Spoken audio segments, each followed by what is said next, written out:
যাদবপুর বিশ্ববিদ্যালয়ের ক্যাম্পাসে সংঘাতের আগুন, অবশেষে টনক নড়ল যাদবপুর বিশ্ববিদ্যালয়ের। যাদবপুর কাণ্ডে থানায় অভিযোগ দায়ের, উপাচার্যের ভাঙচুর ও অশান্তির ঘটনায় দায়ের হলো এফআইআর। 37 ঘন্টা পর দায়ের এফআইআর। আবারও জানিয়ে রাখবো, যাদবপুর বিশ্ববিদ্যালয়ের ক্যাম্পাসের সংঘাতের আগুন, অবশেষে টনক নড়ল যাদবপুর বিশ্ববিদ্যালয়ের। যাদবপুর কাণ্ডে থানায় অভিযোগ দায়ের, উপাচার্যের ভাঙচুর ও অশান্তির ঘটনায় দায়ের হলো এফআইআর। 37 ঘন্টা পর দায়ের এফআইআর।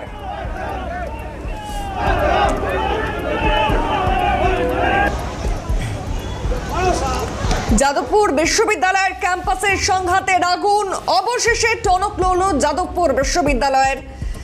যাদবপুর কাণ্ডের থানায় অভিযোগ দায়ের, উপাচার্যের ভাঙচুর ও অশান্তির ঘটনায় দায়ের হলো এফআইআর। 37 ঘন্টা পর দায়ের এফআইআর।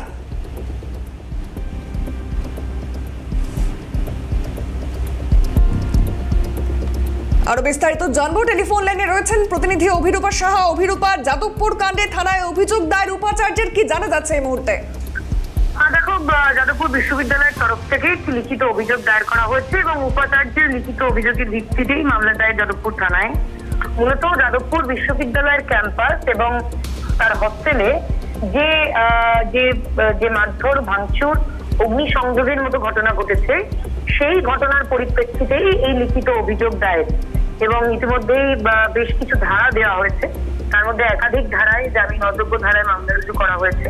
অন্যদিকে আমরা দেখেছি বামপন্থী ছাত্র যুব সংগঠনের বিরুদ্ধেও এর আগে এবিভিপির যারা ছাত্ররা ছিলেন তারা লিখিত অভিযোগ দায়ের করেছিলেন।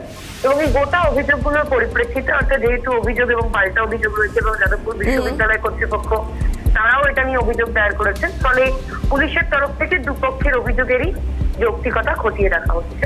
সঞ্চারী, একেবারেই আমি তোমার সঙ্গে অভিনন্দন ছিলাম স্টুডিও থেকে। অভিরূপা, ধন্যবাদ। অবশেষে টনক নড়ল যাদবপুর বিশ্ববিদ্যালয়ের। এফআইআর দায়ের করলো উপাচার্য। যে খবর নজর রাখছি, যাদবপুর বিশ্ববিদ্যালয়ের ক্যাম্পাসের সংঘাতের আগুন, অবশেষে টনক নড়ল যাদবপুর বিশ্ববিদ্যালয়ের। যাদবপুর কাণ্ডে থানায় অভিযোগ দায়ের, উপাচার্যের।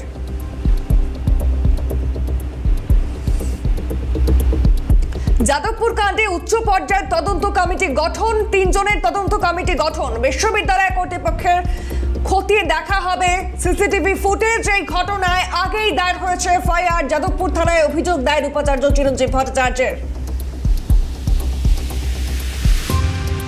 আমরা জানাবো, যাদবপুর কাণ্ডে উচ্চ পর্যায়ের তদন্ত কমিটি গঠন, 3 জনের তদন্ত কমিটি গঠন। বিশ্ববিদ্যালয় কর্তৃপক্ষের খতিয়ে দেখা হবে সিসিটিভি ফুটেজ। এই ঘটনায় আগেই দায়ের হয়েছে এফআইআর। যাদবপুর থানায় অভিযোগ দায়ের উপাচার্যের।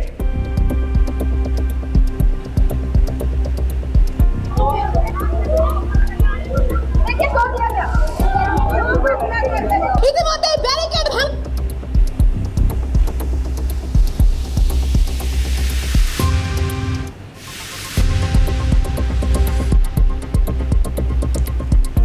এই ঘটনায় আগেই দায়ের হয়েছে এফআইআর। যাদবপুর থানায় অভিযোগ দায়ের উপাচার্য চিরঞ্জীব ভট্টাচার্যের।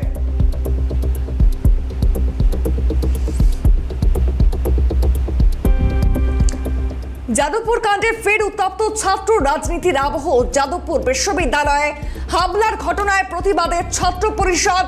এবিভিপির বিরুদ্ধে হামলার অভিযোগে সরব ছাত্র পরিষদ। যাদবপুর বিশ্ববিদ্যালয়ের 4 নম্বর গেটের বাইরে বিক্ষোভ। যাদবপুর কাণ্ডে ফের উত্তপ্ত ছাত্র রাজনীতির আবহ। যাদবপুর বিশ্ববিদ্যালয়ে হামলার ঘটনায় প্রতিবাদে ছাত্র পরিষদ। এবিভিপির বিরুদ্ধে হামলার অভিযোগে সরব হয়েছে ছাত্র পরিষদ। যাদবপুর বিশ্ববিদ্যালয়ের 4 নম্বর গেটের বাইরে বিক্ষোভ, যে ছবি দেখছেন। যাদবপুর কাণ্ডে ফের উত্তপ্ত ছাত্র রাজনীতির আবহ।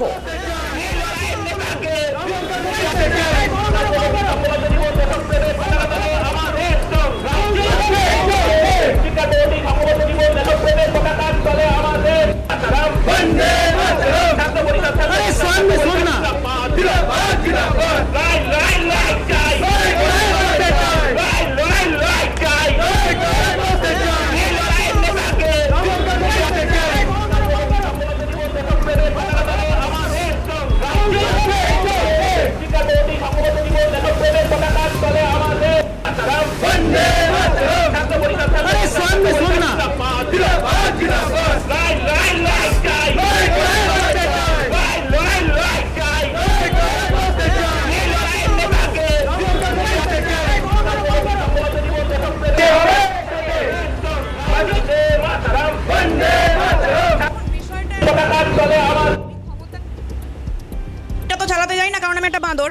তো আমি গাড়ি চালাতে জানি না, তো আমাকে এবার গাড়ি চালানোর দায়িত্ব দেওয়া হয়েছে। এবার আমি ভুলভাল কাজকর্ম করে যাচ্ছি।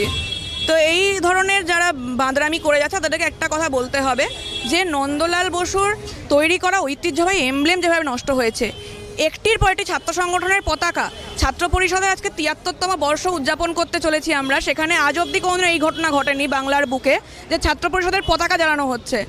এরকম একটি ঘটনা ঘটেছে, ছাত্রছাত্রীদের উপর যেভাবে আঘাত হানা হয়েছে, এগুলো কোনোটাই মানা যায় না।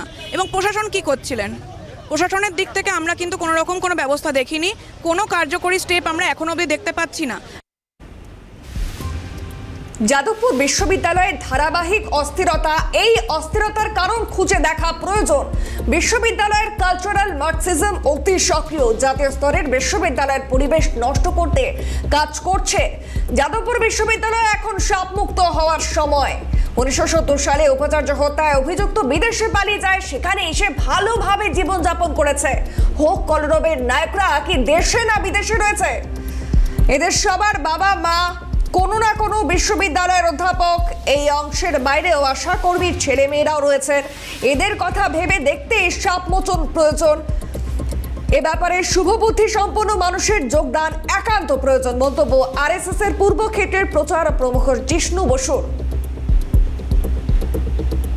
বিশ্ববিদ্যালয়ের যে আজকের বিষয়ে লোকে আলোচনা করছেন, কেন যাদবপুর বিশ্ববিদ্যালয়ে এই ধারাবাহিক অস্থিরতা, তার মূল কারণগুলো খুঁজে দেখা প্রয়োজন।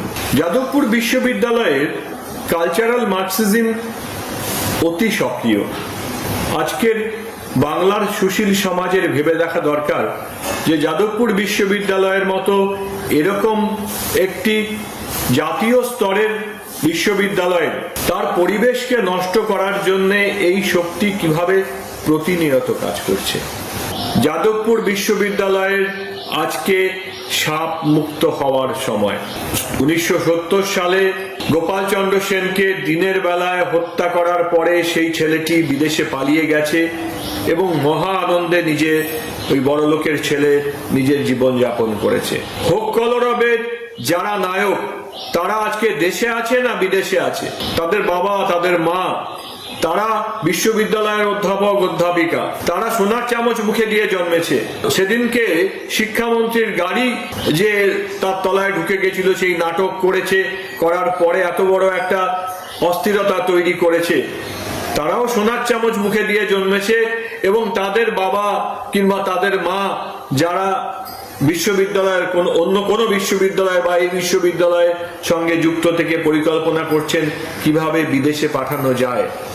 এই অংশটুকুর বাইরেও যাদবপুর বিশ্ববিদ্যালয় আছে, যেখানে একটি আশাকর্মীর ছেলে, আমার মতো একটি গরিব ঘরের ছেলে, বা মুর্শিদাবাদ থেকে আসা একটি দরিদ্র মুসলমান পরিবারের সুমন নিহার, তারাও আসে। তাদের কথাও একবার ভেবে দেখুন।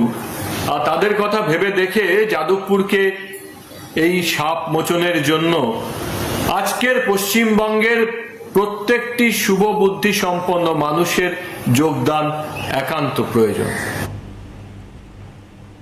পরিবর্তন হয়েছে, অনেক কিছু হবে, অপেক্ষা করুন। দাদাগিরি দেশ বিরোধী কাজ চলতে দেওয়া হবে।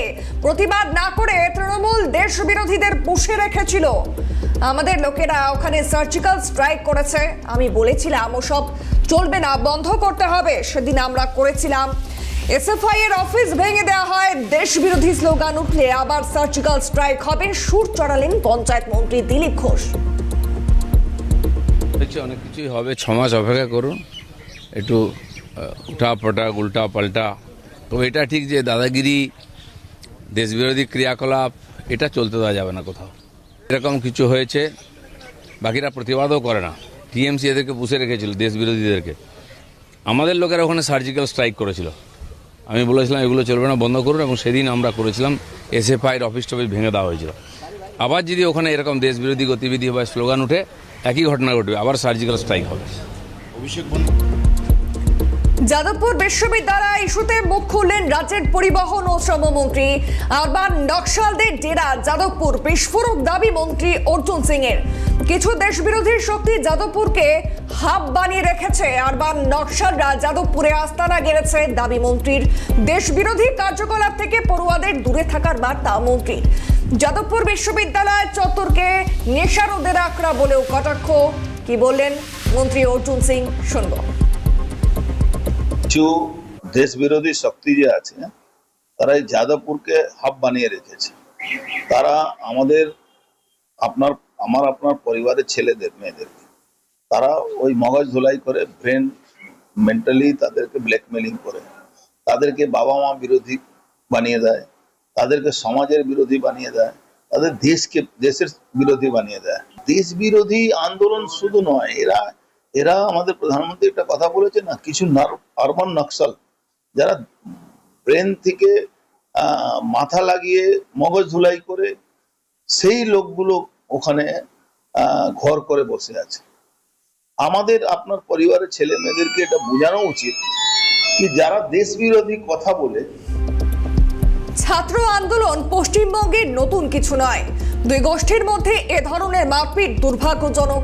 যাদবপুরের প্রতীককে অসম্মান সবচেয়ে বেশি খারাপ লেগেছে। বাইরের লোকেরা জড়িত না হলেই ভালো। প্রতিক্রিয়া রাজ্যের অর্থমন্ত্রী স্বপন দাশগুপ্তের। ছাত্র রাজনীতি বা ছাত্র আন্দোলন এটা নতুন কিছু না পশ্চিমবঙ্গের কাছে। এটা পিরিয়ডিক্যালি হয়ে থাকে। পরশুদিন আমি যাদবপুরের ভাইস চ্যান্সেলর আর অন্য সিনিয়র academic staff কেউ বলছিলাম যে অনেক সময় Jadavpur gets into the news for all the wrong reasons. এবারও কি সেটার একটা পুনর্গঠন হলো? এইটুকু বলতে চাই, দুই গোষ্ঠীর মধ্যে এই ধরনের মারপিটটা is very unfortunate, brings a very bad name to the state. এই ধরনের যে রিলগুলো লোকে ছড়াচ্ছে উত্তেজিত হয়ে, কিন্তু সব থেকে আমার খারাপ লেগেছে যে যাদবপুরের যে এমব্লেমটা